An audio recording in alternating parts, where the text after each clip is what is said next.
जाए। तो वह ये सब देखने के बाद अफसाना और ईशर की टेंशन और ज्यादा बढ़ जाती है। बट ईशर अफसाना से कहता है कि वो चिंता ना करे, चाहे कुछ भी हो जाए वो यहाँ से कहीं नहीं जाएगा। जिसके बाद कहानी प्रेजेंट में आती है, जहाँ पर नीर के दादाजी काफी चिल्लाते हैं क्योंकि नर्स ने उनके हाथ पर जो टैटू था वो देख लिया था और इसी वजह से वो काफी गुस्सा थे। तभी वहाँ पर नीर आता है और अपने दादाजी से पूछता है कि आखिर ये टैटू किसके लिए है। अब इसके बाद कहानी फिर से फ्लैशबैक में जाती है, जहाँ हम देखते हैं कि ईशर अफसाना से रात को मिलने गया था। अफसाना उसे अपने घर में बुलाती है, जहाँ पर ईशर उसे बताता है कि उसने उसका नाम अपने टैटू में लिखवाया है। ये देखकर अफसाना काफी ज्यादा खुश होती है। ईशर कहता है कि अब उसका नाम कभी भी उसके हाथ से नहीं मिटेगा।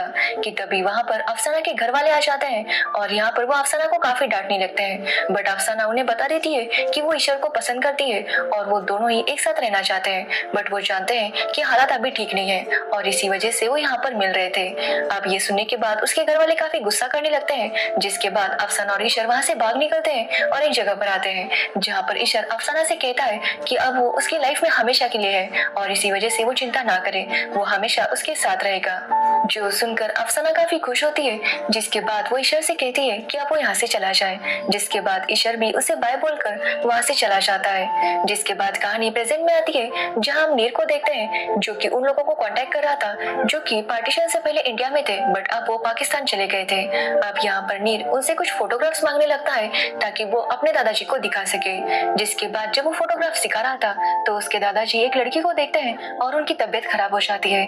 अब यहाँ पर नीर को लगता है कि शायद इसी लड़की को उसके दादाजी याद करते हैं, बट यहाँ पर हमें पता चलता है कि एक्चुअली ये तो ईशर की बहन थी। बट अभी वो कहाँ है इसके बारे में किसी को भी पता नहीं था। अब ये सुनकर नीर काफी हैरान हो जाता है कि आखिर ऐसे कैसे कि उसकी दादाजी की बहन कहाँ है, इसके बारे में किसी को भी पता नहीं।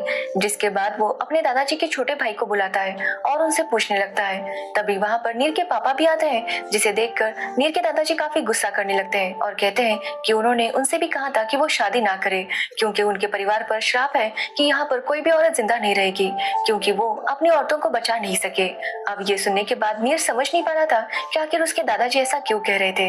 अब यहाँ पर नीर के पापा बताते हैं कि उनकी फैमिली में जो भी लेडीज आई थी उन सब की एक एक करके मौत हो गई और उसके दादाजी को यही लगता है कि ये उनके खानदान पर लगा हुआ श्राप है और इसी वजह से वो नहीं चाहते थे कि उनके बेटों की शादी हो। अब नीर अपने दादाजी के छोटे भाई से पूछता है कि कम से कम वो उन्हें सब कुछ सच बता दे क्योंकि वो चाहता है कि कम से कम उसके दादाजी सुकून से मरे। उनकी पूरी लाइफ इतने प्रॉब्लम्स में थी और इसी वजह से वो चाहता है कि कम से कम उनको मौत तो सुकून की मिले। अब ये सुनने के बाद उनका छोटा भाई उन्हें पूरी कहानी बताने लगता है। वो बताता है कि सरगोदा में भी दंगे होने लगे थे और इसी वजह से ईशर की फैमिली को भी अपने घर से भागना पड़ा। रात को